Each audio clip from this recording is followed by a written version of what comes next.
Yalah Bapa kami, kiranya Engkau memberkati kami pada malam hari ini ya Tuhan Yesus. Kiranya Engkau yang menilik hati kami satu persatu, dan kiranya persekutuan malam hari ini bisa menjadi sarana anugerah Tuhan bagi kami untuk setiap hal yang perlu kami pelajari dan perlu kami ubah di dalam hidup kami. Terima kasih ya Bapa, kami memulai hanya di dalam nama Tuhan kami Yesus Kristus. Amin. Ya, selamat malam. Ini kayaknya saya cukup jelas ya, cukup jelas ya. Hah? Kurang naik. Oh, maskernya dibuka aja ya, boleh juga. Apa dipegang aja? Oh, pakai mic aja lu. Ya, ya. Baik. Baik, selamat malam. Bapak Ibu sekalian, terima kasih untuk kesempatan sharing pada malam hari ini. Kita akan membahas tentang Stranger Inside Me. Ini sebenarnya adalah ketika saya kan diberitahu tema kita tentang connected gitu. Jadi topiknya adalah yang kita ingin tahu apa sih selama ini mungkin ada hal-hal yang menghalangi sehingga koneksi itu tidak terjadi. Tentu saja awalnya adalah di dalam kehidupan sebagai suami istri dan kemudian menyebar dalam kehidupan jemaat gitu. Nah, topik pertama yang mau kita bahas itu adalah tentang ketika bahas Stranger Inside Me, ini sebenarnya kita mau bahas tentang identitas. Ini cuma sekedar penjelasan singkat yang sederhana, nggak perlu dihafal, nggak perlu apa, tetapi kadang ada juga orang yang bertanya sebenarnya identitas itu apa sih gitu. Jadi misalnya itu masih menjadi pertanyaan, identitas itu kira-kira adalah prinsip-prinsip pengelolaan diri yang mendasar gitu loh, yang udah prinsipnya seperti itu, yang terus-menerus sama tetapi berkembang di dalam kapasitasnya gitu. Jadi misalnya identitas tuh salah satunya yang paling sederhana tuh ya nama kita sendiri ya, itu identitas paling sederhana. Bayangkan kalau tiap hari nama kita ganti gitu. Bingung kan ya, hari ini nama saya Agape, besok Esther, besok Nancy gitu tuh saya bisa bingung sendiri loh, ini saya ini siapa gitu ya. Atau identitas kedua yang paling melekat ya alamat rumah. Bayangin kalau alamat kita tiap hari berubah gitu. Kan kita bingung ya, siapa lalu aku ini gitu. Jadi identitas itu sebenarnya hal-hal seperti itu. Kita ini siapa, hal-hal terkait segala sesuatu yang membuat kita kemudian mengelola diri kita dengan baik. Itu sebenarnya yang dimaksud dengan identitas. Tapi teori mah kita nggak usah terlalu pusingin. Nah, kita akan membahas tentang pertama kali sejauh mana sebenarnya aku ini mengenal aku. Sejauh mana kita mengenal diri kita sendiri. Apakah mungkin ya kita yang sudah bersama-sama dengan diri kita ini gak kenal diri kita sendiri, mungkin gak sih? Kayak saya gitu ya, saya tuh usia saya tahun ini 54 tahun, udah 54 tahun bersama-sama dengan diri sendiri, mungkin gak sih ada yang saya gak kenal gitu tentang diri saya? Ya ternyata sih iya sih, tapi ya coba kita lihat dulu ya. Nah, saya mau mengajak kita melihat tentang satu tokoh Alkitab yang namanya Raja Saul. Kita lihat dari 1 Samuel 9. 1 Samuel 9, kalau Bapak Ibu berkenan membuka silakan, kalau tidak juga tidak apa-apa karena ini sebenarnya tentang ceritanya saja sih. Raja Saul di dalam 1 Samuel 9 itu diceritakan bahwa dia adalah anak Kisi, suku Benyamin, seorang yang berada, jadi anak orang kaya. Ya.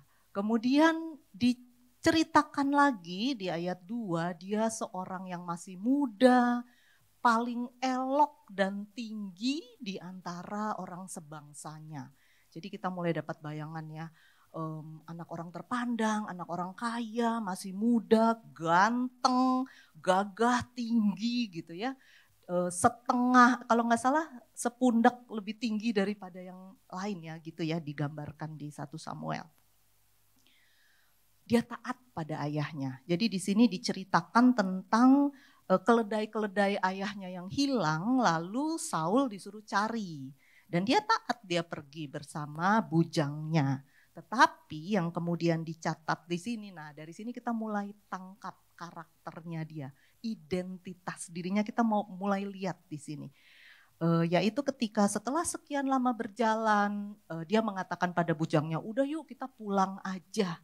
Nanti papa cemas bukan soal keledainya, tapi tentang kita yang gak pulang-pulang gitu kan ya. Jadi dia setelah sekian lama menyerah pulang. Tetapi bujangnya yang justru gak menyerah. Bujangnya bilang, ntar dulu, di sini ada abdi Allah. Coba kita tanya. Lalu kata Saul, ya tapi kalau kita ke abdi Allah kita bawa apa? Kita gak punya apa-apa. Ternyata bujangnya juga yang lebih siap. Bujangnya bilang, oh aku ada ini gitu ya. Nah dari sini kita mulai lihat nih kepribadiannya, identitas dirinya, karakternya Saul seperti apa gitu ya, mulai tergambar. Jadi kemudian kita lihat bahwa dia ini tidak mau jalan. Ini karakternya pointer ini juga mulai kelihatan. Dia tidak taat. Nah, di ayat selanjutnya, ayat 16, Tuhan hendak memakai dia untuk menyelamatkan bangsa Filistin. Jadi Samuel diberi firman oleh Tuhan, kamu nanti temui Saul ya, nanti dia akan datang begini dan begitu ya. Nanti bisa dibaca lengkapnya kisahnya. Jadi jelas ketika kemudian Samuel menemui Saul, kemudian dia mengurapinya, dia mengatakan bahwa engkau diurapi untuk gitu ya. Jadi jelas diberikan identitas baru oleh Samuel. Nah kita lihat selanjutnya. Tetapi ketika dipilih, kita lihat di ayat 21, dia mengatakan, aduh aku ini siapa? Bukankah aku dari bangsa yang suku terkecil, paling hina? Nah nanti kalau Bapak Ibu mau baca tentang kenapa suku Benyamin itu suku paling hina, nah itu ada kisahnya dan itu menarik juga. Perjanjian lama itu banyak sekali kisah menarik ya, yang membuat kita jadi ngerti manusia itu seperti apa dan Tuhan itu seperti apa. Nah jadi dia mengatakan, aku ini kecil, aku ini hina. Jadi kita mulai baca lagi nih, mulai kelihatan lagi nih identitas dirinya. Dia merasa dirinya kecil dan hina. Kemudian dia diurapi oleh Allah dengan janji penyertaan Tuhan. Kalau kita lihat 1 Samuel 10 ayat 1 sampai 7, di situ jelas Tuhan bilang, aku akan menyertai engkau begini dan begitu. Kalau kamu ragu, buktinya nanti begini dan begitu. Ini akan terjadi sebagai bukti bahwa apa yang aku katakan ini benar. Nah, kira-kira seperti itu. Kemudian kita lihat lagi ketika tiba saatnya dia ditahbiskan di depan bangsa Israel, ya, walaupun Tuhan sudah memberi janji penyertaan, walaupun sudah diurapi oleh hamba Allah, oleh Samuel, tetapi ketika mau ditunjuk, ini loh raja yang kalian minta, Allah sudah memberikan. Ternyata kalau kita lihat di ayat 22, dia ngumpet di belakang barang-barang. Jadi kelihatan nih makin tergambar seperti apa karakternya, identitas dirinya, bagaimana dia menilai dirinya. Jadi dia bukan cuma ngomong doang bilang aku ini kecil, hina. Bukan ngomong doang, memang itu realita yang dia yakini sebagai identitas diri. Sehingga ketika mau ditunjuk pun dia ngumpet. Walaupun dia ganteng, muda, anak orang kaya, tinggi, gagah. Itu yang orang lain lihat. Tetapi dia melihat dirinya sendiri tidak seperti itu. Nah, kemudian kalau kita baca di pasal 11 dan pasal 15, kita akan melihat bagaimana kemudian dia bertindak sebagai pemimpin yang berhasil memimpin bangsa Israel melawan Amon dan Amalek. Jadi realitanya dia berhasil benar dengan penyertaan Tuhan, janji yang sudah Tuhan berikan benar nih. Dia berhasil, tetapi kemudian kalau kita lihat di pasal 11 itu terjadilah mulai konflik di situ. Nah, ketika terjadi konflik di pasal 15 ya, setelah dia memimpin bangsa Israel mengalahkan bangsa Amalek. Ketika itu kan firman Tuhan adalah tumpas semuanya, basmi semuanya. Tetapi Raja Saul tidak melakukan seperti itu. Nah, ketika terjadi konflik, barulah masalah identitas diri itu jadi penentu. Ya, jadi identitas diri akan mempengaruhi cara kita menghadapi masalah. Nah, di pasal kita lihat ya, respons Raja Saul ketika ada konflik, ketika dia didatangi oleh Samuel. Aku sudah melakukan perintah Tuhan semuanya. Lalu kata Samuel, kalau gitu bunyi apa ini yang aku dengar gitu kan ya. Kalau misalnya kita baca kisahnya. Lalu dia pertama, ini sebelumnya ada kisah lain ya yang Samuel bilang, tunggu aku 7 hari, nanti aku akan memimpin persembahan korban, baru kamu akan menyerang. Tetapi di dalam 1 Samuel 13 ayat 11 itu Saul tidak taat. Kemudian ketika Samuel mengatakan, kan aku sudah bilang tunggu aku. Karena sebagai raja dia nggak berhak memberikan korban bakaran, yang berhak Samuel. Lalu dia mengatakan, ya habis kamu nggak datang-datang. Ya, jadi itu pertama kita lihat. Karakter identitas diri gitu ya, akan menentukan bagaimana kita berespons terhadap. Gak mikir aku salah apa tapi nyalahin orang lain. Nah yang kemudian kelanjutan dari kisah tadi ya di Samuel 13 ayat 12 dia bilang aku pikir gitu ya, karena kamu gak datang-datang aku pikir gitu. Lalu dia mengambil keputusan berdasarkan pikirannya sendiri. Jadi di satu sisi dia orang yang begitu merasa aku ini siapa, aku ini kecil, tapi begitu diberikan kewenangan, lalu wah itu pendulumnya tuh bergerak tuh ya, langsung jadi melakukan hal yang justru udah di luar kewenangannya, jadi bablas gitu, kira-kira seperti itu. Nah kita lihat lagi ketika dalam konteks Amalek tadi yang saya cerita tadi, ketika kan disuruh tumpah semua, tetapi ternyata ada kambing domba yang diambil, yang diselamatkan, lalu dia bilang rakyat tuh. Rakyat sih, aku takut pada rakyat, jadi aku izinkan gitu. Jadi terus saja orang lain yang salah, tapi nggak melihat, nggak bertanya kenapa ya. Kan aku raja ya, kok aku takut ya pada rakyat. Misalnya bertanya, kenapa aku begini ya? Siapa aku ini? Kenapa ya aku begini?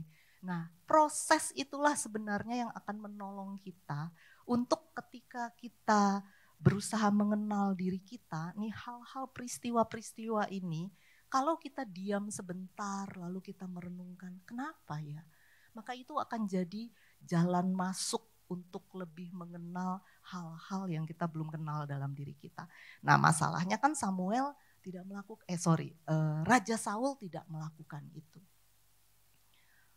Nah kemudian kita lihat ketika perjalanan selanjutnya mulai nih muncul tokoh Daud. Ya, Daud. Lalu mulai nih Raja Saul mengalahkan beribu-ribu tapi Daud berlaksa-laksa gitu ya. Nah, mulai apa yang terjadi? Daud ini siapa sih? Musuhnya kah?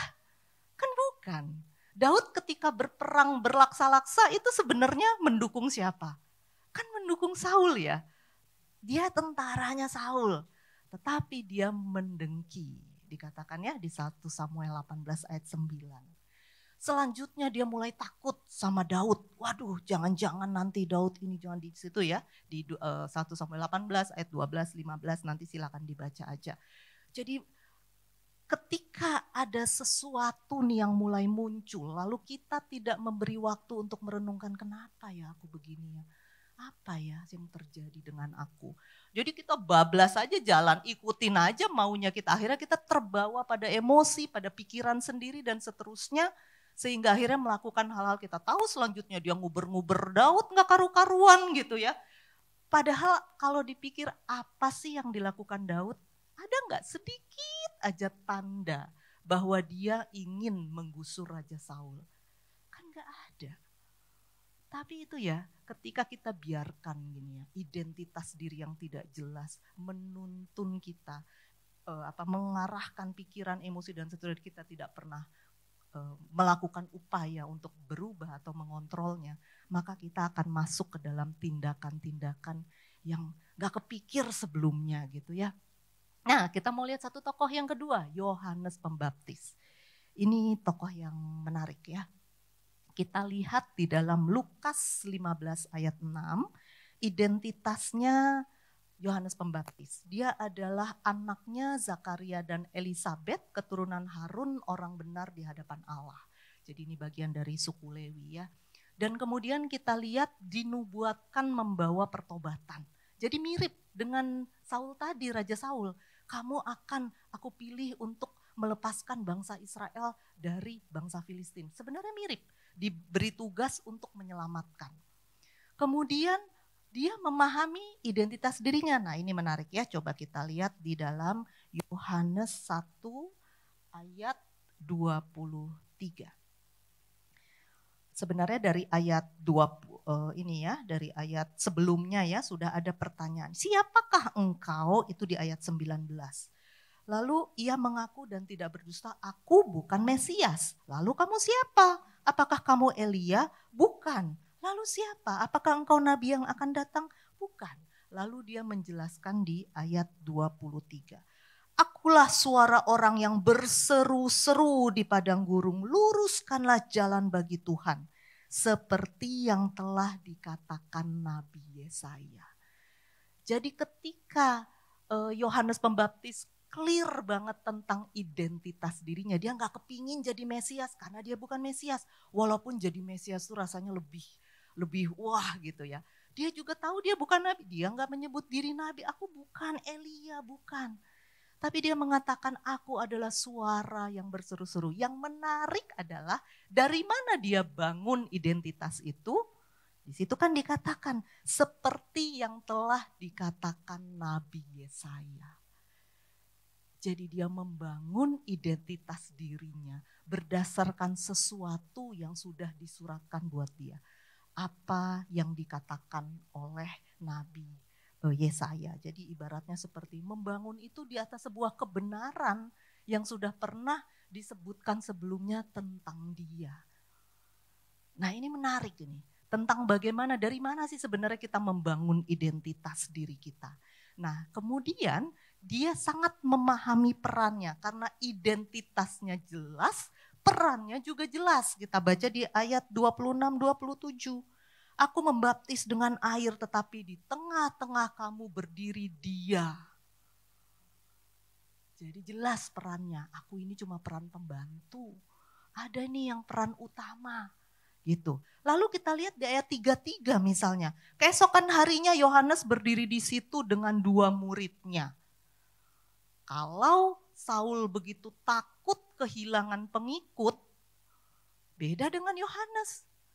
Itu Tuhan Yesus. Murid-muridnya pergi ngikut Tuhan Yesus. Dan dia gak ada masalah. Karena dia jelas memang aku pemeran pembantu. Tuhan Yesuslah yang pemeran utama. Gak apa-apa muridku pergi. Karena memang seharusnya begitu. Yang lebih menarik lagi dari Yohanes 3 ayat 30. Kemudian murid-muridnya datang kepada Yohanes. Guru. Orang yang bersama-sama engkau di sungai Yordan itu Tuhan Yesus maksudnya ya.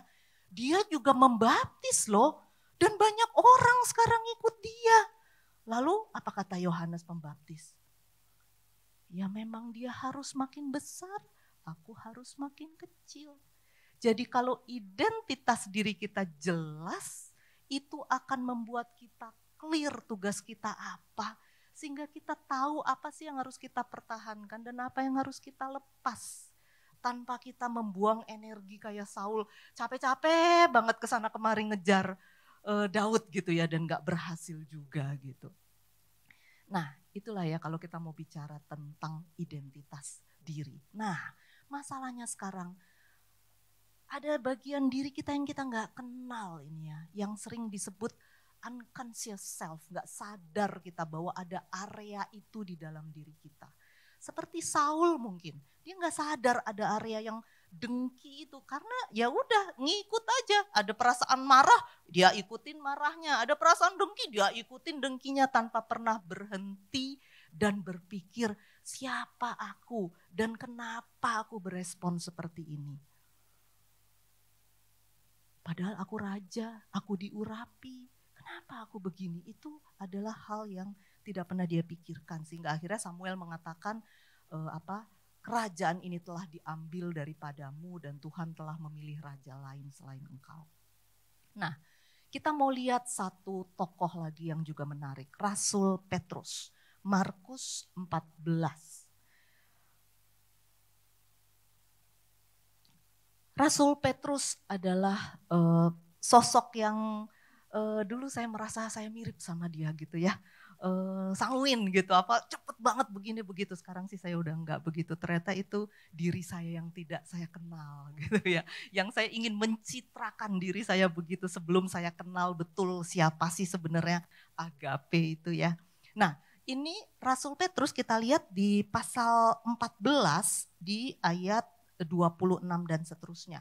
Ketika Tuhan Yesus berkata, kamu semua nanti akan tercerai-berai. Kamu semua akan meninggalkan aku, akan tercerai-berai. Lalu Petrus bilang apa? Biarpun mereka semua tergoncang imannya, aku tidak. Kata Petrus, itulah dirinya yang dia kenal. Lalu kata Yesus, aku berkata kepadamu, sesungguhnya pada hari ini, malam ini juga, sebelum ayam berkokok 2 kali, engkau telah menyangkal aku 3 kali. Tapi dengan lebih bersungguh-sungguh Petrus berkata, sekalipun aku harus mati bersama-sama engkau, aku takkan menyangkal engkau. Nah yang menarik kemudian, scene-nya berubah ke Taman Getsemani. Ketika Tuhan Yesus berkata, berjaga-jagalah bersama aku, tapi kan terus murid-muridnya pada tidur. Nah yang diajak ngobrol sama Tuhan Yesus tuh cuman Petrus loh. Ya. Simon di ayat 37, Simon sedang tidurkah engkau? Tidakkah engkau sanggup berjaga-jaga 1 jam? Berjaga-jagalah dan berdoalah supaya kamu jangan jatuh ke dalam pencobaan. Nah kalimat selanjutnya menarik. Roh memang penurut, tetapi daging lemah. Jadi seperti Tuhan Yesus mau mengatakan, kamu sangka kamu kenal dirimu ya. Kamu sangka kamu bisa mengendalikan, mengontrol keseluruhan dirimu. Enggak, memang kamu inginnya sih begitu, tapi ada area lain dalam dirimu yang belum kamu kenali, sehingga itu belum bisa kamu kendalikan. Dan memang bukan kamu yang bisa melakukan itu. Nah itu mah cerita selanjutnya ya, nanti kita bahas di sesi berikutnya. Nah kira-kira seperti itu ya tentang Rasul Petrus. Lalu kita lihat di pasal, masih di pasal yang sama, di ayat 6 seterusnya ketika dia menyangkal Yesus, yang menarik adalah ketika dia menyadarinya di ayat 72. Lalu menangislah ia terseduh-seduh. Itu adalah sebuah penggambaran tentang akhirnya dia aware juga. Bahwa iya, ternyata aku sangka aku begini, ternyata aku begitu. Ada bagian diri yang tidak dikenali, yang butuh peristiwa-peristiwa yang sampai menghancurkan kita. Barulah kita mau diem, mikir gitu ya. Mau gak mau akhirnya kita menerima bahwa iya, itulah yang terjadi dengan Petrus. Dan lalu kita lihat kan selanjutnya ya, kita tahu perjalanannya, salah satu yang paling monumental setelah dia diubahkan, Roh Kudus turun mengurapi dia, lalu dia menjadi pengkhotbah PI terbesar ya di zaman itu, 3.000 orang langsung bertobat. Tapi yang menarik kalau kita baca Galatia, ada kisah loh tentang Paulus marahin Petrus, Galatia 2. Karena Petrus yang tadinya enak-enak duduk bersama bangsa non-Yahudi, makan bersama, ketika datang kelompok Yahudi yang lain, dia langsung gak mau deket-deket gitu. Seperti aku gak menyampur gitu. Ya itulah Paulus kemudian marah. Silakan aja baca nanti di Galatia 2 ya. Ketika ada ini, dia seperti mengatakan Petrus munafik. Jadi maksudnya yang mau saya katakan adalah sampai kapan ya kita ini selalu ada hal yang akan diproses di dalam diri kita. Jadi jangan pernah kita merasa udah selesai. Aku udah tahu semua, ternyata enggak ya. Selama Tuhan masih pakai, maka pelayanan itu adalah cara Tuhan untuk menunjukkan pada kita, berhenti sebentar. Berhenti sebentar, lihat apa nih, responmu bagaimana, perasaanmu apa nih yang kamu takuti, apa yang terjadi. Kira-kira seperti itulah yang kalau kita mau lihat dari Rasul Petrus. Yang berikutnya orang muda yang kaya, nah ini cerita singkat aja karena kita semua tahu. Guru, apa yang harus aku lakukan? Lalu yang menarik Tuhan Yesus menjawab yang area sesama manusia terus ya. Lakukan ini gitu kan yang terhadap sesama lah. Tetapi 4 hukum pertama kan gak disebut sama Tuhan Yesus. Nanti dibaca deh, lalu itu semua aku udah lakukan, apalagi gitu kan. Lalu baru Tuhan Yesus mengatakan, ini sebenarnya Tuhan Yesus mau menunjukkan ada loh bagian diri yang kamu gak kenal. Kamu sangka kamu sudah melakukan semuanya buat aku, jual milikmu, ikut aku. Nah itu adalah sesuatu yang tidak membuat dia menangis terseduh-seduh, tapi melainkan membuat dia pergi meninggalkan Tuhan Yesus. Walaupun dengan hati sedih karena dia tidak mau menjual semuanya. Itu ada bagian dari diri yang tidak kita kenal. Dia sangka dia kenal dirinya. Aku sudah Tuhan. Ternyata Tuhan menunjukkan. Nah ini satu kasus konseling, maksud saya mau bawa ke konteks sehari-hari.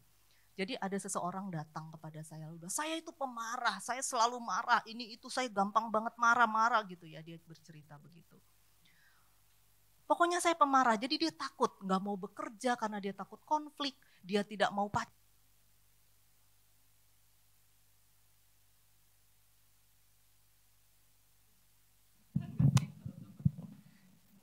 Ya loh, padahal saya bisa ambil sendiri ya. Ini ada bagian diri saya yang tidak saya kenal nih, kok bisa tidak kreatif ya. Enggak apa-apa, ini aja. Terima kasih ya Lause. Kemudian setelah dicari-cari, jadi dia begitu, udahlah aku ini seorang pemarah, udahlah aku putus asa dengan diriku, nggak berani berelasi, nggak berani bekerja karena dia merasa hanya akan konflik. Nah, lalu kemudian mulai nih di dalam proses konseling melihat apa yang terjadi. Satu-satu tuh lapisan demi lapisan. Tadinya dia sangka dia seorang yang pemarah yang udah gak ada. Memang inilah aku. Ternyata makin dilihat satu-satu, baru tahu. Di dalam pola pengasuhan yang dia alami, itu membuat dia gak kenal siapa dirinya. Karena selalu dikasih tahu nama orang tua, udahlah kamu gini, kamu ini, pokok ini, udah nurut ini terus dikasih tahu sampai sekarang usianya sudah 30 tahun. Dia nggak kenal dia itu maunya apa ini, dan itu ketika kita nggak kenal diri kita ya, lalu kita nggak tahu kita tuh mau apa, itu percayalah kita tuh gelisahnya setengah mati. Kalau kita umurnya masih 12 tahun, 13 tahun ya mungkin gak terlalu. Tapi kalau udah 30 tahun, di mana semua orang udah mulai menikah, punya anak, punya pekerjaan stabil. Kita ini siapa? Aku gak berani ngapa, karena dia terus menyangka udahlah saya pemarah. Padahal sebenarnya bukan itu masalahnya. Ada area dalam dirinya yang dia tidak kenal. Yang dia justru itu yang perlu dikerjakan dan bukan fokus kepada area-area di luar, area-area yang ada di atas permukaan. Jadi mengenai diri ini ya, tidak sederhana sih, tidak sederhana. Banyak hal kita sangka kita kenal, tapi ternyata kita tidak kenal. Jadi siapa sih aku? Ini adalah pemikiran-pemikiran yang bisa kita pikirkan. Pertama misalnya, apa sih yang aku cintai? kan ada kalimatnya, you are what you love gitu ya. Apa yang kita cintai itulah kita. Nih tadi saya dengar obrolan-obrolan soal Blackpink gitu ya. Lihat aja, pokoknya yang nanti IG-nya penuh dengan Blackpink, nah kita tahu itulah bangga gitu ya.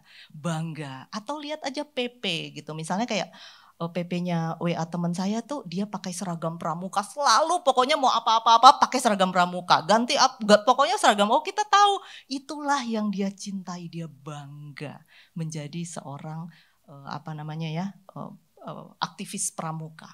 Apa yang aku cintai itu sebenarnya kita sedang menunjukkan identitas diri kita. Kita mengidentifikasi diri kita dengan apa. Itu salah satu pikiran kalau kita belum benar-benar siapa sih aku ini. Nah salah satunya kita bisa lihat apa yang aku cintai. Apa yang matter most, yang penting buat aku. Yang untuk yang lain aku korbankan, demi ini aku kejar. Nah yang kedua adalah dengan apa ya aku mengidentifikasi diriku. Misalnya kayak gini, kalau saya tuh ini ya kayak kasusnya Mario Dandi itu. Tadinya saya langsung teridentifikasi dengan si anak perempuan itu. Saya dengan si Mario Dandinya nggak terlalu terenyuh atau bahkan dengan sedih lah pasti dengan David, tapi tidak terlalu terkait. Tapi dengan anak 15 tahun itu kok saya connect banget rasanya ya. Pengen saya cari terus beritanya. Anak ini apa yang dia harus. Saya membayangkan betapa tertekannya anak 15 tahun. Goncangan apa yang dia alami, terus saya jadi pikir kenapa saya connect banget sama dia. Lalu saya ingat, iya ya dulu saya SMP dulu saya orang yang sungguh gak mengenal diri saya sendiri. Saya tuh kayak orang kesepian yang sendiri gak tahu cara berelasi, gak tahu cara apa. Ya ceritanya panjang lah, nanti sambil kita jalan kalau memang lagi relate mungkin saya cerita ya tentang pengasuhan-pengasuhan. Tapi jadi dengan apa kita mengidentifikasi diri. Jadi saya jadi sadar masih ada tuh sisa-sisa luka pengasuhan masa remaja, bully, dan lain-lain yang pernah saya alami dulu. Masih ada sisanya. Ketika sadar jadi aware, hati-hati gitu ya. Nah kira-kira seperti itu. Dengan apa kalau kita nonton film biasanya gitu gak sih? Kita langsung rasanya kayak ngikutin satu tokoh gitu loh. Kita kayak mengidentifikasi. Nah dari situ kita tahu kita ini siapa? Orang yang sangat marah melihat ketidakadilan misalnya begitu ya. Atau seseorang yang senang keindahan. Jadi yang kita ikutin itu adalah yang cantik-cantik, yang ganteng-ganteng misalnya kayak gitu. Dengan apa kita mengidentifikasi diri itu menggambarkan siapa kita. Apa yang orang lain katakan tentang aku. Nah ini juga penting. Kita kadang-kadang bilang terserah orang mau bilang apa, aku yang lebih ngerti diriku. Belum tentu. Karena biasanya respons orang terhadap kita itu menggambarkan dampak kita terhadap dia. Menggambarkan itu biasanya atau apa yang dia lihat dari kita. Ini saya pernah ada satu kasus konseling. Ketika klien datang dan menangis-nangis dia bilang, aduh aku stres banget di kantor. Semua orang benci sama aku. Dan mereka pilih kasih. Aku ini sudah 2 bulan bekerja di kantor ini. Datang orang baru. Mereka semua pilih main sama dia dan mereka gak ada yang peduli sama aku. Semua orang di kantor ini jahat sama aku. Lalu saya mulai tanya di dalam konteks konseling bertanya ini itu. Apa maksudnya menolong dia menyadari sebenarnya apa yang terjadi.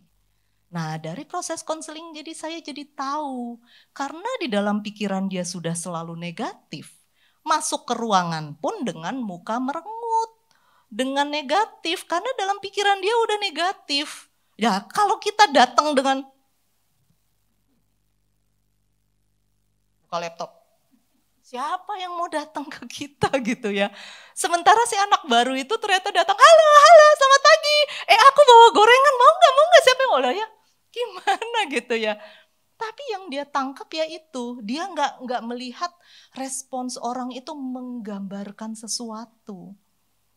Gak mau, nah itu yang kita perlu lihat. Karena respons orang itu menggambarkan dampak kita terhadap dia. Kehadiran kita itu berarti apa, dia ngelihat apa kepada kita, itu akan bisa terlihat dari respons orang di sekeliling kita. Kemana energi dan waktuku tercurah, itu juga menggambarkan siapa kita. Sebagian besar waktu kita habis buat apa? Buat chatting kah? Buat nonton kah? Untuk bekerja kah? Untuk apa? Main dengan anak? Ngobrol sama istri apa? Itu akan menggambarkan siapa aku. Itu saya tadi baca kemarin ditemuin brankas isi berapa? 34 miliar ya. Sementara sebelumnya rekeningnya Bapak Rafael itu 56 miliar. Belum yang dititip-titip sana sini gitu ya. Belum yang kemudian dia umpetin dengan pakai nama orang. Belum dengan cuci apa namanya itu money laundering dengan. Terus saya pikir ya, ini pasti energi dan waktunya tercurah banyak sekali ke situ ya. Uang segitu banyak dengan segala teknik trik begini begitu sekian lama nggak ketahuan. Nah kita jadi tahu kemana energi dan waktunya tercurah menggambarkan siapa dia. Dia orang yang seperti apa. Walaupun selama ini yang kelihatan baik-baik saja tampaknya, buktinya karirnya bagus. Dari kepala ini gitu ya, karir dia kan bagus. Selanjutnya aku bagian dari apa, itu juga menggambarkan siapa aku. Kita ikut WA grup apa sih? Itu juga menggambarkan loh. WA grup yang kita paling aktif tuh WA grup yang mana yang kita diem-diem aja, itu juga menggambarkan siapa aku. Kita dari gereja mana, kita rumahnya di mana, misalnya anak Jaksel gitu kan biasa. Itu menggambarkan bangga jadi anak Jaksel dibanding dengan anak Jakut gitu misalnya ya. Gitu kan Jakarta Utara. Berhubung di sini nggak ada kan yang rumahnya di Jakarta Utara ya. Adanya Tangsel, anak Tangsel lumayan bangga anak Tangsel ya dibandingin anak ini kabupaten apa kota. Udah saya nggak mau bahas dah. Ntar salah ngomong lagi, saya susah keluar dari sini ntar. Aku bagian dari apa itu menggambarkan siapa saya gitu ya. Kita ikut kelompok apa. Kegiatan kita itu kemudian akan membentuk komunitas apa, itu menggambarkan kita. Aku kerja di mana. Itu juga menggambarkan. Saya pernah keluar dari pekerjaan karena kantor saya itu orang-orang identifikasikan dengan hal negatif. Saya nggak mau ikut teridentifikasi, jadi saya keluar misalnya kayak begitu ya. Jadi kita bagian dari apa itu. Nah ini yang keenam terakhir ya. Apa yang terungkap dari krisis yang kualami itu menggambarkan siapa kita. Apa yang terungkap dari krisis yang kualami. Kemarin tuh saya baru sakit, jadi saya mohon maaf ya ada satu jadwal yang saya nggak bisa penuhi. Saya tuh sehat Bapak Ibu, saya tuh sehat banget orangnya. Dulu di kampus tuh saya digelari Menteri Kesehatan, Menteri Kesehatan STTRI di antara teman-teman yang dekat suka itu saya digelari itu. Di kantor tuh saya dipanggil coach gitu ya, karena saya ada satu kelompok yang suka olahraga bareng gitu, saya suka ngajarin gitu ya mereka ya teknik-teknik yang karena kan usia udah lebih tua olahraganya harus berbeda gitu ya, stretching untuk yang udah pada berumur gitu. Jadi saya tuh sehat banget. Tiba-tiba saya sakit tanpa tahu sakitnya apa. 9 hari penuh saya panas tinggi, periksa darah berkali-kali, USG, torak, semua diperiksa, enggak ada, semuanya bagus. Dan di saat itu ya saya benar-benar saya bilang begini nih. Jadi ketika dokter bilang beli obat harga 100.000, suami saya bilang, aduh nggak ada obat lain, aduh tolong deh beli aja kalau lebih lama sakit. Saya bisa depresi nih saya bilang gitu. Karena saya nggak terbiasa bed rest, benar-benar cuma bisa tidur. Lalu ada obat lagi gitu kan, satu obat tablet 120.000 harus dimakan 10 hari, aduh mahal. Aduh udah deh beli aja. Gak ada generiknya, boleh gak beli aja karena ternyata dari proses itu saya menyadari penting banget ya kesehatan itu buat saya. Lalu ketika 9 hari saya terkapar yang mana saya tuh gak pernah, jarang banget sakit lah ya. Waktu saya kuliah ya di STTRI itu kan kita usianya beda-beda. Di kampus saya tuh, di jurusan saya tuh paling tua. Yang di bawah saya yang agak deket bedanya 11 tahun. Yang di bawahnya lagi udah lebih jauh lagi usianya. Itu mereka bolak-balik sakit, Cuma saya gak ada sakit-sakitnya gitu. Masuk terus karena saya memang orang sehat. Hari demi hari begitu tanpa saya sadari ternyata kesehatan itu sudah saya jadikan identitas diri yang saya banggakan dan saya andalkan. Lalu tiba-tiba seperti Tuhan tuh ngomong ke saya ya, ini aku ambil daripada kamu. Lalu kamu itu siapa? Itu tuh dalam pergumulan saya 9 hari panas tanpa jelas sakit apa. Dan lagi sibuk-sibuknya itu. Itu tuh benar-benar lagi sibuk-sibuknya. Lagi sibuk-sibuknya banyak sekali jadwal yang akhirnya saya batalkan. Lalu seperti jelas banget bagi saya Tuhan tuh seperti berkata, ini aku ambil. Ayo, menurutmu kamu itu siapa? Lalu saya, iya Tuhan, iya. Saya menyadari betul, saya sudah mengandalkan kesehatan saya. Itu jadi identitas yang saya banggakan dan saya andalkan. Dan proses itu menolong saya menyadari, iya ya. Saat itu saya jadwal konseling banyak, semuanya terambil. Ada jadwal-jadwal mengajar, semua terpaksa dioper ke sana sini. Termasuk acara di sini nggak bisa saya hadiri. Jadi seperti Tuhan bilang, kesehatanmu aku ambil. Kamu apa? Kamu konselor, aku ambil juga. Apa kamu? Pengajar, aku ambil juga. Lalu kamu siapa? Kamu siapa? Kamu hilang nggak? Atau kamu masih punya identitas? Lalu dalam proses itulah saya menemukan identitas diri saya yang paling hakiki sekian lama saya lupakan. Yaitu bahwa saya orang berdosa yang diselamatkan hanya karena anugerah. Dan seperti Tuhan bilang, iya betul. Pelayananmu, semua yang bisa kamu lakukan itu anugerah. Kalau aku gak mau kasih, aku ambil. Ya itu, jadi saya bersyukur sih 9 hari sakit tanpa jelas sakit apa itu membuat saya jelas tentang diri saya. Ada identitas diri yang saya tidak terlalu hidupkan. Yang lebih saya hidupkan adalah identitas lain. Lalu Tuhan seperti mengingatkan saya. Nah, bagaimana ya seluruh pertanyaan-pertanyaan tadi bisa kita pakai untuk lebih mengenal diri kita.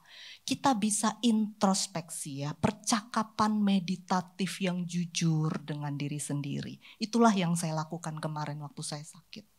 Percakapan meditatif yang jujur, iya Tuhan, aku selama ini sudah sangat mengandalkan kesehatanku. Fitnya aku dari pagi sampai malam. Pagi beberes, bangun, kerja, pulang, ngajar atau konseling atau dari pagi sampai malam terus. Bahkan untuk makan berdoa dengan serius tuh karena kata dokter salah satu yang mungkin membuat saya sakit makanan. Terus saya pikir iya ya. Doa saya tuh serius. Sekarang saya kalau doa serius untuk makan gitu ya. Kalau doa pergumulan serius, kalau makan gak terlalu serius. Sekarang serius banget doa buat makan. Jadi tadi saya gak makan, soalnya saya belum bisa berdoa serius. Lagi tegang mikirin ini ya materi. Enggak ya, bercanda ya. Nah, yang kedua adalah doa. Ini bukan artinya introspeksi lebih penting dari doa, bukan ya. Jadi ini bukan ada skalanya, bukan. Tetapi apa yang kita temukan kita bawa ke dalam konteks yang lebih besar. Ada kuasa di luar diri kita. Ada sesuatu yang lebih besar dari kita. Jadi jangan kemudian seluruh pertanyaan kita temukan, kita pikir-pikir sendiri.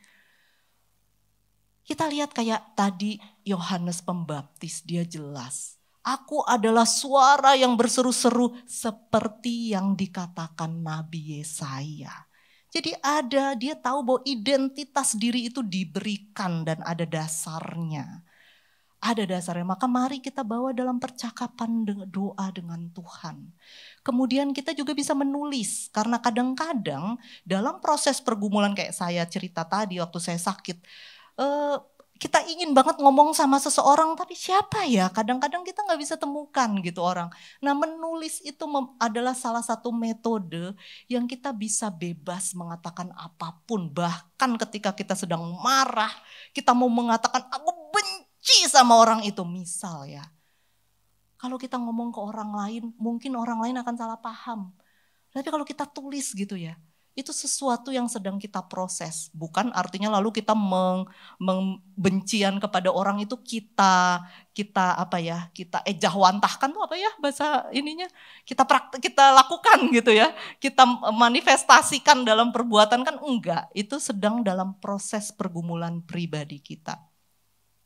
Kemudian kita bisa observasi reaksi negatif pihak lain. Nah ini yang tadi ya, apa yang orang lain katakan. Ketika ada orang memberi respons negatif itu sebenarnya kita punya pilihan. Kita akan ya lu yang penting kita punya pilihan bisa begitu. Atau kita juga bisa mikir kenapa ya, apa yang sedang aku sampaikan sehingga respons dia negatif. Nah kita juga bisa berdialog dengan orang yang kita percaya. Membuka diri akan memberi jalan untuk lebih mengenal diri. Karena ada tektokannya gitu ya, ada tektokannya. Nah yang terakhir, bila memang melakukannya sendiri itu sulit, mungkin kita membutuhkan teknik yang lebih terstruktur ya. Itu biasanya sebenarnya konseling itu hanya lebih ke sesuatu yang lebih terstruktur, yang memang tekniknya dipelajari. Nah, kalau saya bicara di lingkungan sekuler, biasanya saya berhenti di sini. Dan biasanya contoh yang Raja Saul atau Petrus saya ganti dengan tokoh sekuler. Nah, tetapi karena kita di antara orang percaya, saya mau teruskan ke ini. Ini adalah kalimat yang ditulis Paul David Tripp. Saya kutip bahasanya langsung karena saya sangat senang dengan kalimatnya. Hanya ada 2 tempat bagi kita untuk menemukan identitas diri kita. Yang pertama adalah untuk melihat secara vertikal kepada Tuhan. Mendapatkan identitas kita, arah hidup kita, potensi-potensi kita dari Tuhan. Seperti yang dikatakan Yohanes Pembaptis. Aku ini suara berdasarkan yang sudah dinubuatkan Nabi Yesaya, misalnya salah satu contohnya. Nah yang kedua yang terjadi adalah kalau kita tidak mencari di dalam Tuhan identitas diri kita, pasti pilihan keduanya mencarinya secara horizontal di antara ciptaan. Dan di sini dikatakan masalahnya adalah ya, di antara ciptaan itu maksudnya kekayaan, kecantikan kita, kesehatan kita, kepintaran kita, kemampuan kita bergaul, harta benda, keterampilan, macam-macam hal yang ada di dalam ciptaan. Masalahnya adalah segala sesuatu yang diciptakan itu tidak pernah direncanakan untuk memberi identitas kepada kita. Itulah yang terjadi proses saya tadi. Kalau aku ambil kesehatanmu, aku ambil kemampuanmu bekerja, kamu itu sebenarnya apa? Ya bukan dari situ. Dan kemudian ini yang ditulis sebagai penutup oleh Paul David Tripp ya.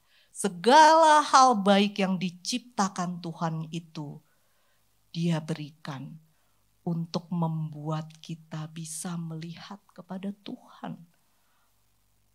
Sebenarnya segala yang baik, kecantikan, kekayaan, kepintaran, kesehatan, segala hal yang ada di ciptaan ini yang baik, itu diciptakan untuk membuat kita melihat kepada Tuhan.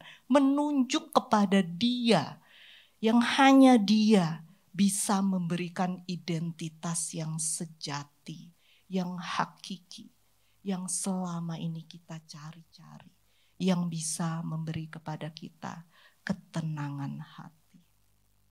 Karena itu gak akan bisa diambil dari kita. Identitas sebagai orang berdosa itu ya, kalau kita mau lihat, saya kasih contoh ya, maksud saya begini.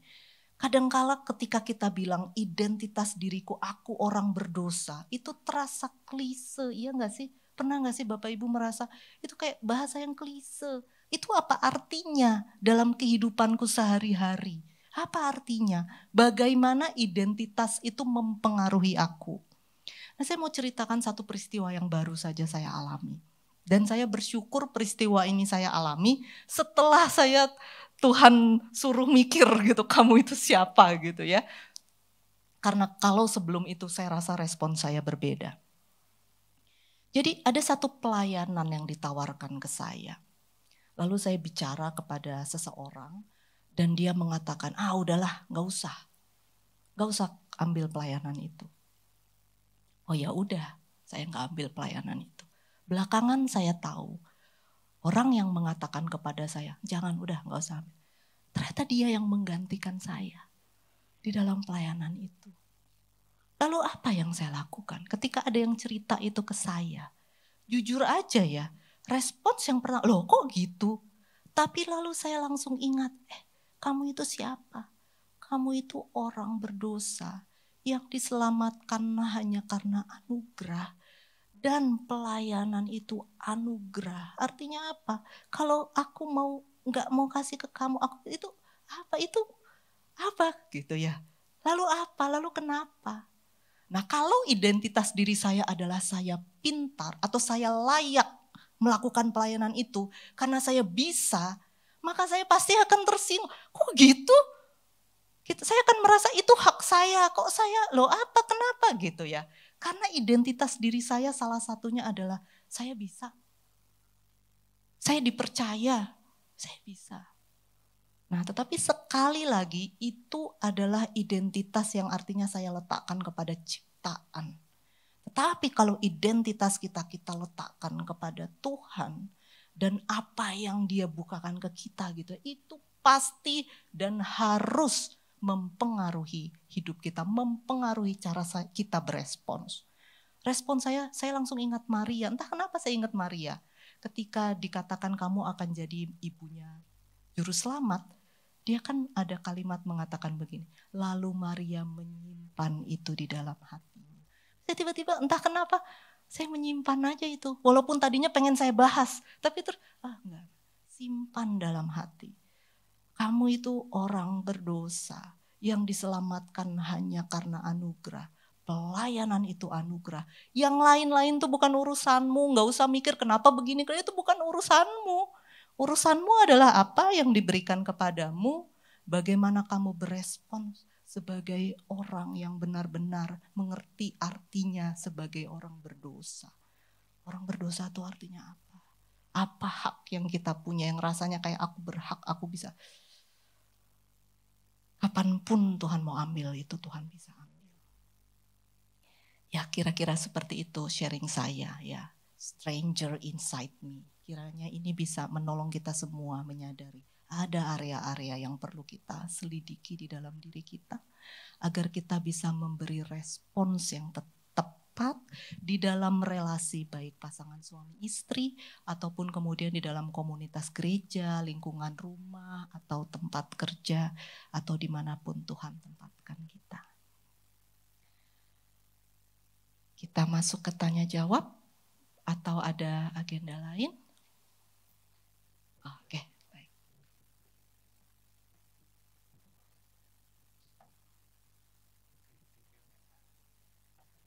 Ngikut aja lah. Enaknya bagaimana? Oh ya, terima kasih. Oke, kita sudah mendengarkan ya sharing dari Ibu Agape. Mungkin ada yang mau bertanya ya, mungkin sambil ada yang nunggu saya mau nanya dulu nih. Oh, sambil. Oke, boleh.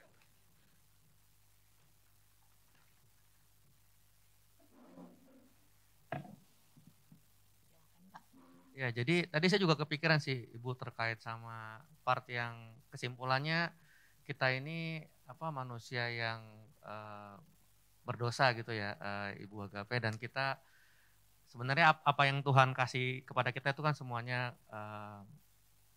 anugerah gitu ya. Tapi kalau kita bicara dalam konteks keluarga, ya baik lagi sedikit mungkin kita ambil dalam keluarga. Apakah, jadi saya cuma berpikir secara praktikal gitu. Apakah ketika anak kita melakukan suatu kesalahan gitu ya, dan kita juga berpikir, oh saya juga dulu, ya dalam konteks manusia yang berdosa tadi, saya juga pernah melakukan hal yang seperti itu gitu. Apakah itu berarti kita mentolerir atau kita juga jadi harus lebih tegas atau gimana cara kita ngebalance itu sih Ibu, karena itu yang menurut saya sendiri orang tua itu yang paling challenging gitu ya. Gimana kita bisa tahu ini ini yang mau kita maafkan atau ini harus kita hukum, itu seperti apa Ibu? Mungkin bisa di-sharing. Thank you. Ya, terima kasih Pak. Itu tadi adalah struggle saya pribadi ya Bapak Ibu. Kita mesti temukan sendiri. Bila belum demikian, ya nggak apa-apa, itu proses. Ini maksud saya mau jelaskan itu dulu lebih lanjut ya. Jadi nggak apa-apa, nggak harus. Jadi kita tidak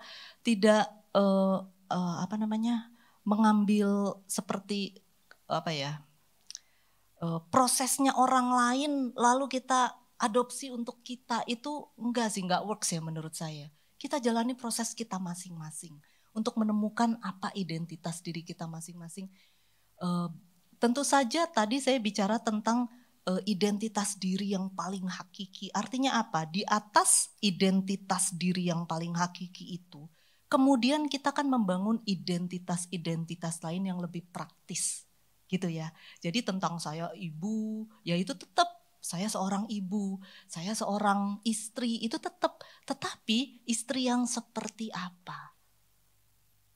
Istri yang hanya karena anugerah bisa begini, misalnya seperti itu. Kalau memang proses kita membawa ke begitu ya, gitu ya. Jadi kita jalani proses kita masing-masing. Nah, kalau di dalam konteks pertanyaan Bapak tadi, yang sering saya temukan di dalam konteks konselingnya Bapak Ibu, kenapa terjadi konflik antara orang tua dengan anak? Itu umumnya adalah karena anak tidak merasa dimengerti. Jadi terus seringkali rasa disalahkan, tidak dimengerti. Gini, prosesnya itu sebenarnya terjadi dari kecil ya. Harusnya kan kita tuh mengajari anak misalnya begini, ketika anak marah disuruh berhenti main game misalnya begitu ya. Lalu kan kita sering kayak udah dibilang 1 kali ya, 2 kali atau apa ya, kita biasanya marah gini. Udah berkali-kali dibilang kamu gitu ya. Kalau misalnya gini besok nggak main misalnya begitu ya. Nah, tetapi sebenarnya di anak usia kecil mereka itu kan memang sedang belajar mengendalikan diri. Dan mereka juga sedang belajar mengenali emosi-emosi yang muncul dari sebuah peristiwa. Mereka nggak ngerti nih kalau kita bicara usia dari kecil ya, 3 tahun, 4 tahun. Nah, yang perlu kita ajarkan justru hal-hal mendasar itu. Misal kita mengatakan, iya mama tahu kalau sedang enak-enak main diambil memang kecewa. Kamu boleh kecewa, kamu tidak boleh bentak mama. Misalnya begitu. Misalnya kan, mama jahat gitu kan misalnya gitu ya. Kalau misalnya dirampas gitu ya. Oh maaf ya, terasa jahat banget ya gini ya. Kenceng banget ngomongnya. Ya gitu ya. Misalnya seperti itu. Jadi kita yang ajari, oh kamu sedang kecewa. Memang. Jadi kita wajar, anak kecewa wajar. Lagi enak-enak main diambil, emang orang gak boleh kecewa? Kecewanya boleh, marah-marahnya gak boleh. Tapi kita kenalkan sama anak. Nah, ketika kita bilang begitu, ya mama ngerti. Memang ya, kalau lagi enak-enak main diambil, kita akan kecewa. Itu akan mulai membangun relasi, oh mamaku ngerti aku. Oh, nah itu dari kecil itu loh. Pelan-pelan itu yang menolong di dalam relasi sehingga ketika anak melakukan kesalahan, apa yang membuat kita kemudian mau merendahkan diri? Walaupun kita tahu aku yang beliin tuh iPad, aku orang tuamu, aku yang ini. Nah, tetapi kita kan gak gitu ngomongnya. Karena kita tahu, ya ampun aku bisa punya uang, bisa kerja dan lain-lain itu kan hanya karena anugerah gitu ya. Jadi gak ada rasa dominan yang seperti itu, menganggap bahwa aku lebih berhak dari kamu. Nah itu juga salah satu yang sering kali jadi konflik. Merasa gini loh, anak kecil ini belum jadi orang beneran gitu loh ya. Yang orang beneran ini saya. Nah pendekatannya jadi kayak gitu, udah nurut aja. Padahal justru kita yang harus ngajarin dia. Gak bisa kita sebagai orang tua, udahlah aturannya gitu kamu nurut. Gak bisa, anak perlu ngerti kenapa. Supaya lain kali dia bisa bikin aturan juga untuk dirinya sendiri. Dia cuma mesti tahu kenapa. Nah kita lah orang tua yang harusnya ngajarin. Nah kira-kira seperti itu Pak. Jadi sebenarnya itu kayak semacam kalau saya analogikan, semacam soft skill-nya kita. Ketika kita berelasi dengan anak, rasa bahwa semua ini hanya anugerah itu jadi soft skill. Kita nggak gampang-gampang menganggap bahwa aku benar kamu salah gitu. Nah, itu banyak sekali terjadi itu perasaan aku. Jadi seakan-akan gini loh, orang tua itu selalu benar dan lagi ngasih tauin anak gini dan anak selalu salah. Itu yang seringkali bikin komunikasinya gak nyambung. Ketika anak masih kecil, anak itu bergantung sama kita Bapak Ibu. Dia digitu-gituin pun diem. Karena dia gak punya kemampuan untuk masih kecil bergantung. Begitu SMP, SMA, dia udah punya teman, punya kelompok sendiri. Mulai merasa power, wah itu nanti lain lagi ceritanya. Nah, lalu kita yang takut. Anak kabur seberapa jam aja kan kita yang ketar-ketir. Kan kita gak pernah menang lawan anak, ya gak sih? Anak itu ya kita tetap yang akhirnya ngalah. Kira-kira seperti itu sih Pak. Jadi kayak semacam soft skill-nya gitulah menurut saya. Oke, thank you Ibu Agape. Ada yang sudah ada yang mau ditanyakan dari apa yang tadi di-sharingkan? Mungkin kalau masih belum ada saya nanya lanjutan aja ya. Tadi kan sama anak nih ya. Ini mungkin sekarang pasangan ini kan. Nah, jadi biasanya kalau sama pasangan yang selalu benar tuh yang mana ya?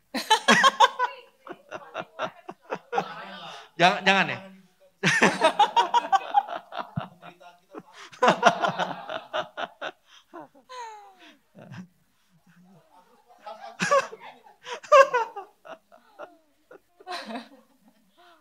Nah, mungkin Ibu Agape kalau ini mungkin kita ngomong sedikit, mungkin ada banyak fase ya, tapi mungkin kalau untuk suami istri juga, untuk dua-duanya yang ya kebetulan puji Tuhan semuanya ada di sesi ini ya, jadi sama-sama nih lagi berusaha mencari identitas dirinya gitu ya. Nah ini kira-kira gimana saling bisa mendukung kali ya Ibu Agape melalui proses ini ya. Karena kan ya kita tahu mungkin secara natural ya tadi itu terjadi dominasi ya satu terhadap yang lainnya. Dan mungkin Ibu ada sesuatu yang bisa di-sharingkan secara prinsipal praktikal buat kita yang hadir di sesi ini Bu. Ya mungkin yang pertama ya, pola komunikasi itu seringkali yang terjadi itu adalah pola avoidant, menghindar.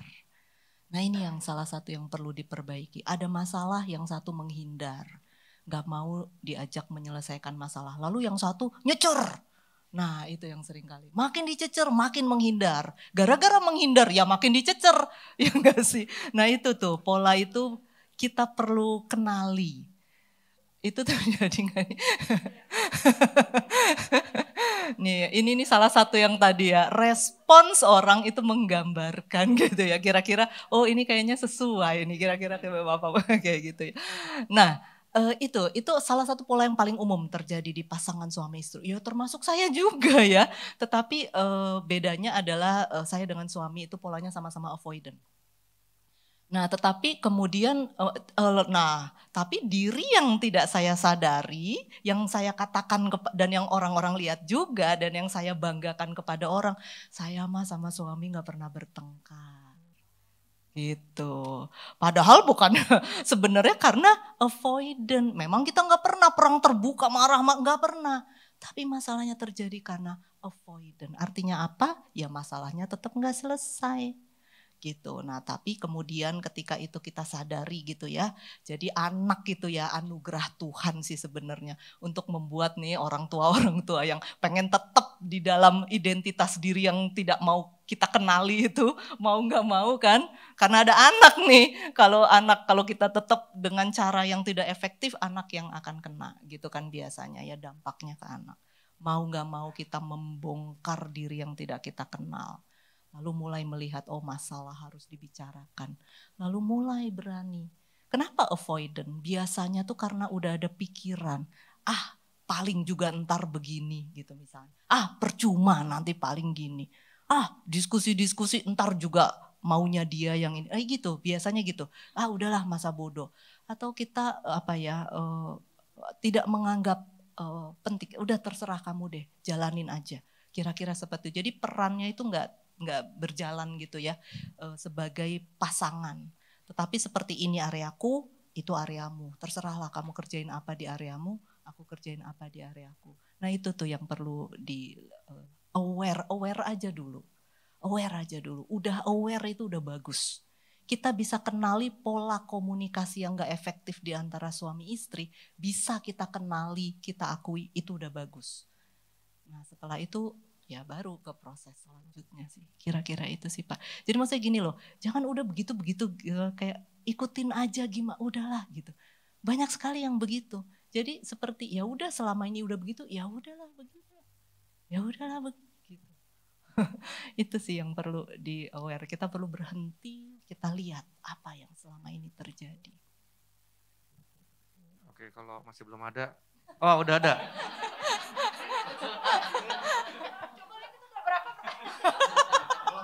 Wah. Oke. Tirza silakan.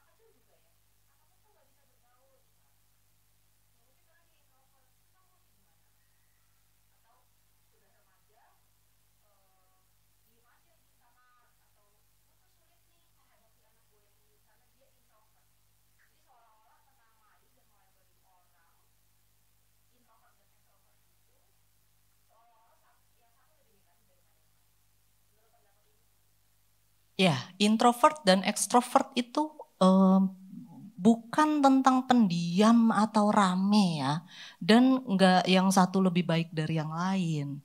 Sebenarnya introvert dan ekstrovert itu hanya tentang cara kita memperoleh energi. Jadi cara nge-recharge-nya dengan cara apa? Introvert recharge-nya dengan masuk goa, gitu, masuk kamar diem, self talk, intrapersonal. Jadi mikirin diri apa nih, kayak bicara dengan diri sendiri. Diam, jangan ada yang ngomong, sekitar tenang. Di situ tuh recharge. Dapat sesuatu. Jadi ketika lelah nih ya, ketemu orang banyak bicara itu kan sangat menyedot energi introvert. Nah, dia butuh masuk goa dulu untuk diam. Nah kalau lagi kayak begitu jangan diomelin, kamu kenapa sih kok masuk sini dong, ngobrol dong di luar. Memang dia lagi butuh, kalau dipaksa terus keluar itu nanti mulai uring-uringan. Mulai uring-uringan, emosinya mulai gampang meledak, gak terkontrol. Kenapa? Karena habis energinya, jadi udah gak punya kayak seperti gak ngejejak lagi kayak layangan lepas. Layangan lepas tuh sinetron ya atau apa tuh? Oh ketahuan ya, saya nggak mengidentifikasi diri saya dengan, nah ini ya gitu ya. Nah kalau ekstrovert dia dapat energinya dengan ngobrol, dengan berada di tengah-tengah orang ramai, ngedengerin orang celoteh, dia juga celoteh, hai gitu segala macam, itu ekstrovert. Nah ketika dia harus ngerjain satu proyek misalnya, diem di belakang komputer ngerjain, wah itu dia lelah banget. Ntar sebentar tuh udah kayak kakinya keluar gitu, cari orang ngobrol, baru dia bisa kerja lagi, dapat energi kan, baru bisa kerja lagi. Jadi mana yang positif, mana yang negatif? Ya sama aja kan, sama-sama ada positif ada negatifnya. Nah tinggal sekarang kita ambil positifnya, kita kembangkan. Misalnya saya introvert. Saya introvert, jadi kekuatan saya tuh adalah mikir konsep. Karena saya bisa menghabiskan waktu berjam-jam sendiri membaca buku, lalu saya mulai digest, saya pikirin kaitan ini apa dengan ini gitu. Coba orang ekstrovert suruh kayak gitu. Nggak bisa, tapi saya disuruh bangun jejaring. Wah, setengah mati. Saya butuh energi besar gitu, harus punya motivasi yang sangat kuat gitu ya, membangun jejaring. Jadi kalau memang harus, kalau tuntutan kerjaan ya udah saya lakukan. Tapi kalau nggak harus, ya mending gua di kamar, mending baca, mending ini gitu misalnya. Ekstrovert sebaliknya, kekuatannya itu pakai membangun jejaring, bicara apa segala macam itu. Nah, jangan suruh dia mengerjakan hal-hal yang harus dilakukan sendirian. Cepet bosen, nanti kita omelin kamu tiap sebentar keluar. Kita omelin lah, padahal itu emang kebutuhan dia sebagai orang ekstrovert. Kira-kira seperti itu. Jadi nggak ada yang positif, nggak ada yang negatif. Tapi makin kita dewasa, makin kita bertumbuh, apalagi kalau kita orang percaya, kita yakin kita tuh dikasih peran sama Tuhan. Nah, kita harus berjuang untuk membuat tadinya nih saya nih introvert saya mentok introvert saya. Ya, tapi karena saya tahu panggilan saya nggak bisa saya kerjakan panggilan saya dari dalam goa. Jadi mau nggak mau saya mulai belajar keluar sedikit. Nah, sekarang udah ada. Persis demikian juga yang ekstrovert. Nggak bisa kamu hanya kepingin ini berelasi, kamu nggak mikir, nggak bisa. Nah, mulai belajar gimana caranya konsentrasi, gimana cara fokus, lebih diam. Nah gitu, makin kita dewasa kan kita harus begitu, apalagi kalau kita sadar peran kita. Jadi tetap ekstrovert tapi udah gak mentok, agak kesini dikit gitu ya. Tetap introvert tapi agak kesini dikit, karena itu memang gak bisa berubah, temperamen dasar gak bisa berubah. Gitu kira-kira ya. Semoga menjawab. Oke, terima kasih Ibu Agape. Ada lagi? Oh ya, silakan. Oke, berarti lain kali jangan saya yang Q&A di sini. Jadi mau balapan jadinya nih. Oh jangan. Oh sorry.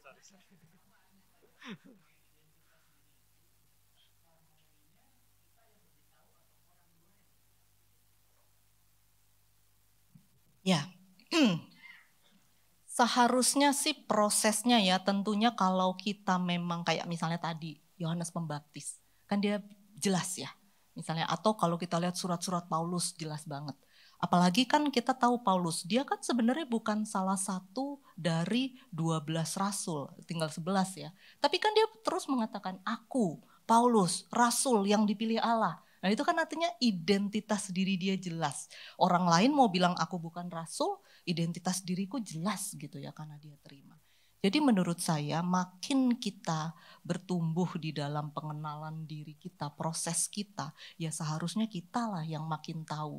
Tetapi dalam proses itu kita butuh refleksi dari orang lain seperti yang tadi tuh ya. Kita perlu melihat kenapa ya orang kok begitu sama saya. Kenapa ya? Kayak misalnya dulu saya pernah ada satu masa saya berpikir-pikir, kenapa ya saya tuh nggak punya banyak teman gitu loh. Teman saya tuh ada ya, pasti ada ya, dan deket, tapi nggak yang banyak teman gitu. Oh lama-lama terus saya mengenali, ya saya introvert. Bagi introvert punya banyak teman bukan kebutuhan utama. Bagi ekstrovert itu kebutuhan utama. Jadi saya nggak perlu membanding-bandingkan, Tirsa baru berapa tahun kerja, temennya udah dari TK sampai SMA misalnya gitu ya, gitu nggak perlu gitu ya dia. Saya sama Tirsa ini kerja di satu sekolah yang sama gitu ya, jadi ini nggak perlu gitu karena dia ekstrovert, saya introvert. Bener nggak sih ekstrovert? Iya, ekstrovert banget ya, gitu. Jadi tapi respons orang itu akan menolong kita sih Pak untuk mulai ada kenapa ya seperti itu. Pendapat orang lain belum tentu benar, tetapi itu perlu kita renungkan, kita pikirkan kenapa ya dia berpendapat begitu. Ya betul.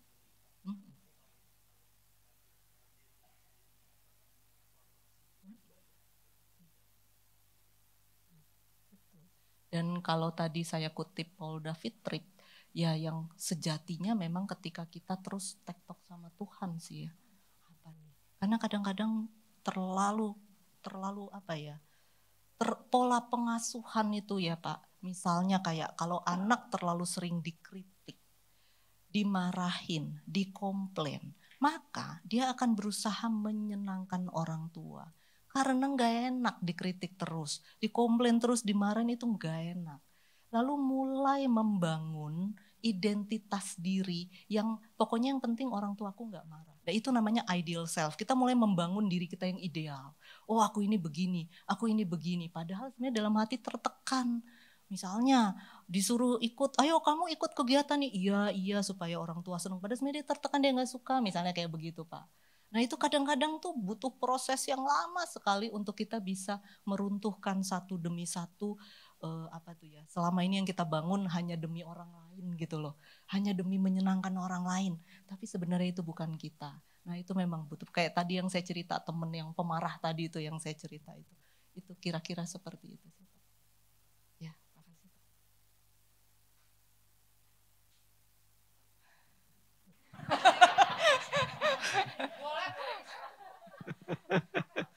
Oke, ada lagi? Ya silakan Bu.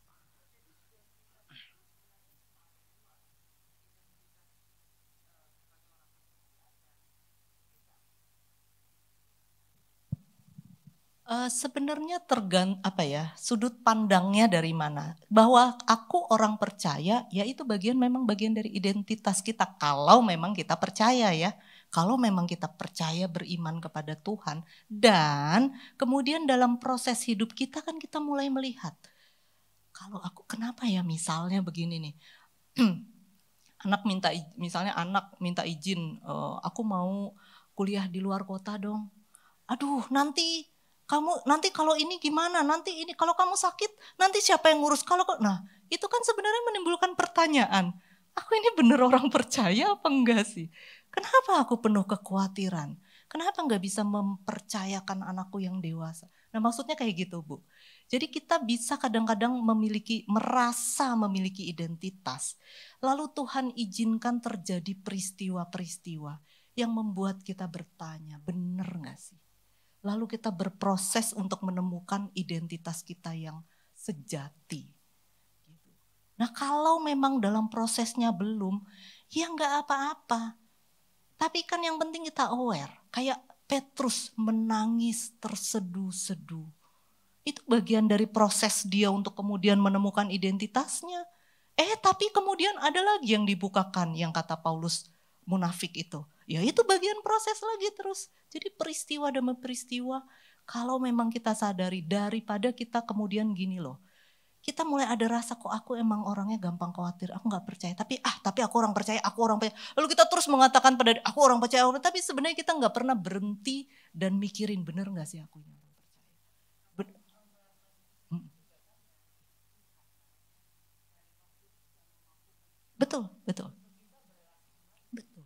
Betul.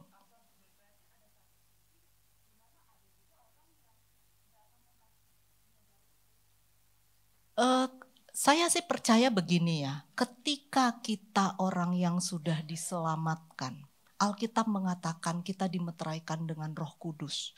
Dan pengalaman pribadi saya sendiri, saya mengalami. Pernah gak saya bandel? Oh pernah, berkali-kali saya lari dari Tuhan. Dari mana saya tahu bahwa Roh Kudus itu ada? Karena saya tuh gak pernah dibiarkan. Selalu aja ada peristiwa yang membuat saya balik. Jadi artinya apa? Saya percaya kalau kita betul-betul orang yang sudah diselamatkan, orang yang percaya Roh Kudus ada di dalam diri kita, dia pasti akan bekerja. Nah masalahnya begini, seringkali kita tahu ada Roh Kudus dalam diri kita tidak berelasi. Kita tidak menghidupkan Roh Kudus itu, menghidupinya. Lalu kita sibuk dengan diri kita sendiri, kegiatan-kegiatan. Oh itu bisa aja Tuhan biarkan, tapi percaya deh, satu titik pasti kita akan dihentikan. Roh Kudus akan membawa kita, itu biasanya kalau udah terjerembab atau kayak saya misalnya kemarin, Tuhan izinkan itu untuk sadar, kalau enggak kamu enggak sadar nih. Gitu loh Bu. Nah jadi bisa entah karena orang itu memang bukan orang percaya, sehingga anugerah itu enggak ada, atau prosesnya saat itu dia sedang tidak mau berelasi dengan Roh Kudus. Dan cerita itu kan kayak misalnya Yunus, dia dibiarkan sampai titik tertentu ya ditarik pasti. Saya sih percaya apa yang Tuhan mulai, Tuhan akan jaga sampai akhir. Tinggal prosesnya gimana. Kita taat cepat, bandel-bandel ya udah muter-muter 40 tahun di padang gurun ya enggak sih kayak bangsa Israel. Kira-kira seperti itu. Oh, wah, ada yang mau ke Israel ya.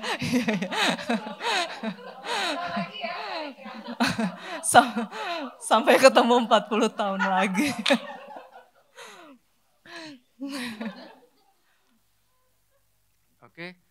Oke, ini dari panitia ya, cuman tinggal satu pertanyaan terakhir nih ya. Jadi saya kasih kesempatan dulu kali kepada yang kepada yang lain. Apakah masih ada lagi yang kira-kira mau ditanyakan, supaya lebih jelas mungkin ya, bagaimana kita bisa mengaplikasikan atau mempraktekkan mungkin sedikit dari apa yang sudah kita pelajari ya, di-sharingkan oleh Ibu Agape malam ini. Ada? Oke.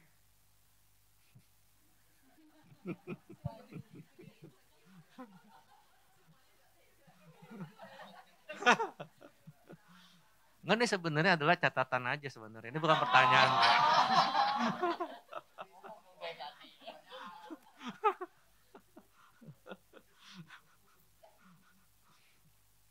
Oke, mungkin ini yang terakhir aja ya untuk menutup sesi ini ya, Ibu. Kalau saya mungkin balik lagi tadi kepada yang relasi suami istri tadi ya. Jadi waktu kita menjalani proses ini tadi kan ada step-stepnya ya Bu ya, yang kita berintrospeksi itu. Kalau tadi kan kalau saya baca secara leskes itu sepertinya ya Bu ya, itu sendiri kita melewati proses ini gitu. Yang tadi yang ada 6 step ya kalau nggak salah, dari introspeksi sendiri sampai tadi di ujung kita ada konseling. Nah kalau kita suami istri, apakah di mana kita bisa converge, kita ketemu bareng di salah satu poin tadi, itu gimana Ibu melihat atau rekomendasi seperti apa Bu, supaya mungkin kalau dari konteks suami istri ya gimana suami istri bisa sama-sama menemukan identitas bersamanya kali, kira-kira seperti itu Ibu. Kalau misalnya relasi baik ya, saya rasa menjalani dari awal itu jauh lebih baik ya, ketika introspeksi lalu aku kok menemukan ini ya tentang diriku ya, menurut kamu gimana gitu ya. Nah cuman masalahnya kan kalau relasi itu tidak aman, jadi seringkali ketika bicara sesuatu kita berharap dimengerti, tetapi responsnya misalnya kritik atau apa, nah itu yang biasanya kemudian berat. Jadi maksud saya begini, mungkin kita realistis aja. Kalau memang relasi baik kita lakukan bersama-sama itu jauh lebih baik. Bila prosesnya memang belum sampai ke situ, introspeksi sendiri itu kan akan menolong kita untuk melihat. Karena kan apa sih yang kita introspeksikan, kan pertanyaan-pertanyaan tadi, termasuk kenapa ya suamiku seperti itu berespons terhadap aku. Kenapa ya istriku seperti itu ya menghadapi masalah ini gitu loh. Kan itu adalah hal-hal yang kemudian ketika kita introspeksi sendiri itu kan akan membawa pemahaman-pemahaman baru yang bisa jadi apa yang aku harus ubah ya dari aku, misalnya begitu. Ketika ada respon-respon seperti itu. Doa itu ketika itu bagian dari pertanyaan kita dengan Tuhan, tektokan kita, kenapa, bukakan, itu sekedar pertanyaan-pertanyaan. Kadang-kadang itu juga, saya sih berapa kali ya mengalami, terus tiba-tiba seperti dibukakan loh. Iya, kamu kemarin begini loh berespon sama suamimu gitu, seperti oh iya ya gitu ya. Jadi di dalam hal yang kita lakukan sendiri, kalau itu kita lakukan dengan jujur, tulus gitu ya, apa adanya. Kita jujur aja sama diri kita. Nah, apa sih orang sama diri sendiri masih mau ditutupin? Ya itu banget ya kalau sampai terhadap diri kita sendiri kita menutup, ya itu kasihan banget sih. Lalu kepada siapa lagi, itu kasihan banget sih kalau sampai justru masalah paling besar itu kan adalah ketika kita tidak berani menghadapi diri kita sendiri. Itu sebenarnya kan masalah yang paling besar. Jadi kita harus melalui itunya mungkin sendiri dulu, baru nanti kita sharing sama suami gitu maksudnya, atau sama istri gitu ya Bu? Ya sangat tergantung relasinya seperti apa, itu saya rasa sesuatu yang lebih ke seni ya, jadi nggak bisa kita, relasinya sedang seperti apa, kita realistis aja, nggak usah dipaksakan. Daripada nanti kemudian kita memaksakan, lalu jadinya malah ribut. Nanti nggak berulang lagi tuh event. Jadi maksudnya kita siap dulu gitu ya. Kita pribadi menyadari area-area apa yang harus diubah gitu. Saya pribadi misalnya saya menyadari banyak hal yang saya tuntut suami saya memahami saya. Tapi saya nggak ngomong. Emangnya kayaknya dia dukun bisa ngerti ya kalau saya nggak ngomong. Nah itu salah satu misalnya area. Lalu saya mulai bertanya sama diri saya sendiri, kenapa saya nggak ngomong? Nah dalam proses bertanya itu saya menyadari, oh karena ternyata pola pikir saya nih, kalau saya ngomong paling juga ntar begitu, lah emang bener begitu gitu ya. Lalu saya mulai sadari lagi, oh pola pikir itu datangnya dari pengasuhan dulu. Karena banyak kritik, banyak ide. Oh ternyata pola pikir saya dari yang saya dapat itu masih saya transfer di dalam relasi suami. Lalu saya sadar gitu. Nah begitu saya siap, barulah saya ngomong ke suami saya. Aku sadar, ternyata aku selama ini suka gini ya. Terus suami saya bercanda sama anak saya. Baru sadar dia gitu. Begitu ya. Nah itu loh prosesnya nggak bisa kita tekniskan gitu ya. Itu seni sih. Jadi kita seberapa kita siap ya udah segitu kita bergeraknya. Gitu, kira-kira. Oke, thank you Ibu Agape untuk sharingnya luar biasa.